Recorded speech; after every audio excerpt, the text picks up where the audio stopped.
So, fire department. Right now we have one vacancy in the fire department. They're authorized for 92 uniformed personnel. Right now they have 91. Because we have to have a certain amount of people on the truck. Correct. A certain amount of people aren't on the truck. We have to bring in, we ask people to come in, even if they don't want to, they work overtime. It's not like something that is, people are looking for this overtime. They would much prefer having more staff, and you would prefer having more staff. Correct. We have 15 working as a minimum. They have 18 working as a minimum. And we also cover Route 80. I saw you guys out there. We cover Route 80, we cover Route 95, we cover Route 4. And we also cover all chemical hazmat. We have a chemical truck also, correct? The foam We truck? have a foam truck. Right, that is an asset we got from the state. It's a USC asset, and we use that when it's needed, yes. And during our hurricanes and our storms, you guys go out, you guys make sure that all the electrical wires that are live, you watch that until PSE&G comes so that there's safety and things of that nature. Correct. Multiple issues occur during those emergencies. You have trees versus buildings, so we work to evaluate is there a structural hazard, and does the resident have to leave their home. They have wires down. We do have to secure those. We just had a meeting with public service about that because it's taking public service longer to get out, which then requires us to have additional staff. You have something simple as a water leak, tremendous damage, but we have a lot of salvage and structural issues when that happens. You have your fires that would come during that. Sometimes those wires are arcing, so you have to keep a distance from them. You have to keep people away, and it all takes staff to do that. Thank you. And that really gets to me to the biggest question is staffing levels. Do you have the staff you need to staff 4 fire stations 24/7?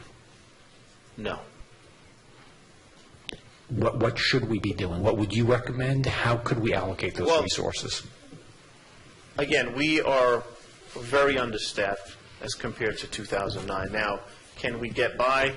Yes, there's physically 4 fire trucks sitting in those stations. But part of our equation when we get to an emergency is the emergency and amount of manpower to fight a fire. If you're in New York City and there's an engine company party, there's 5 people on it. So when they get there, they're able to do a lot more considerably faster than we are able to do. So right now, while we do have 4 engines in those stations, we only have a 2-man ladder truck. We would like to have a 5-man ladder truck. Realistically, maybe we'll have a 3-man ladder truck. We also need to have a rescue. Because the other issue is Teaneck's a busy, busy town. And so we have multiple runs going on all the time. And so if there's that unit's on Route 95, it can't come to the fire. So if those 3 men are coming in on the highway, we need other people to help with the other emergencies. And so that is what that staff does for us. It allows us to triage, it allows us to send out units to where they're needed, and it allows us to fight those fires. Even with the most manpower that you gave me, we still would need additional help, but we'd be able to get in there and take care of that fire as quickly as possible. We're short-staffed. And in terms of staffing, one of the, traditionally it's been Firehouse 4 on Windsor Road that is often quiet, where we may anticipate that we want to make sure that Firehouse 4 is properly staffed, just in case anything happens up the road. Well, every district has their unique requirements. Sure. It's something I'm happy to discuss with you down the road, but every district has their unique requirements. And one of the things Fire Station 4 has a lot of large houses. So if we pull up and there is a fire, it's a significant stretch to get hose in. Cresskill had a fire recently where they had that challenge. And so one of the things that company is looking at is the requirements, should they get, and there's a fire, to get appropriate hose into the house. And then the second due engine, which is now engine 1 or engine 2, depending where it is, has to come in and back them up. So those are things we're always looking at. And unfortunately, sometimes engine 4 is closed and we have a truck company in service instead. So that is why it's imperative that we keep not only engine 4 open, but have the truck companies available for the multiple hazards that exist in town. injured circumstances in my own home where a pot was left on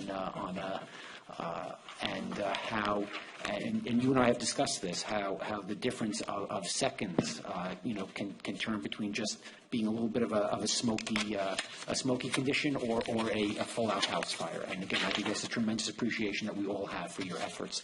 You have units of people in team concept, a team concept, and if you have only one person, you don't have, if you can't field a team, just as we couldn't start a meeting until we had, a quorum, you don't have a quorum on that truck, within range, you can't send that out. Do you have the resources, and in terms of looking ahead, in terms of capital issues, trucks, equipment, et cetera, do you have the resources you need, again, to provide the continued excellent levels of service to the residents of this township? Yes or no? No. We're always shorthanded. Our optimum number is well over 100. Well, as the chief said, we make do what you give us. However, our biggest concern is we keep sometimes put engine 4 out of service at Windsor Road and move the ladder down there instead. So we have the manpower shortage that way. In addition, we're undermanned constantly. The truck company does not have enough people on it. We frequently arrive with only 2 or 3 firefighters. Sometimes we're lucky enough to get 3. So, again, seeing it drive down the street, that's okay. But when there's an actual emergency, it is when you see the shortage. And we do call them mutually. We try to recall people. But that initial attack should be done with many more firefighters than we have. And so, we are always shorthand when it comes to that. That's no secret. We make do what you give us. Also, the point I try to make all the time is it's who goes to the second call, because when we're shorthanded like we are, we don't have the reserve units to go to the second and or third call because they're all at the first call until we can stabilize that incident. So, who goes to the second call? And so that becomes a mutual aid situation unless we can free up someone from the first call. So, yes, we would like some more manpower, obviously. We would like the ranks to be structured a little bit differently. We don't have enough officers to do staff functions. So in addition to not having enough officers for the apparatus, and this again, no secret, we've put these in a request before, I don't have enough staff to do some of the functions I need to do. So that is where we see the shortage of manpower.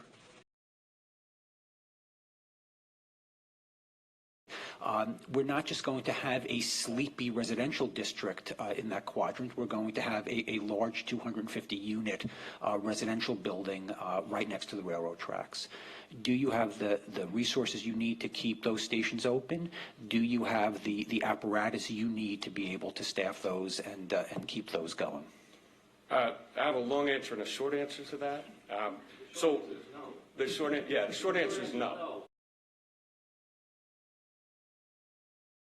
We're facing a manpower shortage, and it's one that I've expressed before. I'm concerned about it. Again, we're coming up with creative ways to deal with it. Myself and Deputy Birchtold have been actually working shifts as shift supervisors to sub in for the other guys in a way to sort of assuage or to limit the overtime budget. And then there's another safer grant period opening, and I've requested permission from the manager to submit an application for the same aid as I did last year.